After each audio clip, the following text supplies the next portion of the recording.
İzləyici sual edir ki, atam nə oruç tutan, nə də namaz qılan olub.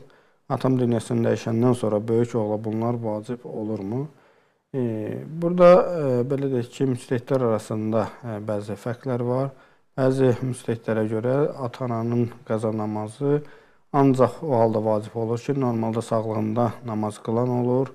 Sadəcə indi bəzi üzürlü səbəblərə görə, məsələn, yatıb qaldığına görə və yaxud da digər hər hansı üzürlü səbəbə görə namazı qılmamış olarsa, onun qəzasını qılmaq böyük oğla vacib olur. Amma ümumiyyətlə, belə deyək, namaz qılan deyildisə, onun qəzasını qılmaq vacib deyil. Amma bəzi alimlər isə budur ki, buyururlar ki, əgər belə deyək ki, namaza qarşı üsyankar deyillərsə, hətta namaz qılan olmasalar belə, yenə də ehtiyat vacib budur ki, onun qəzaları qılınsın.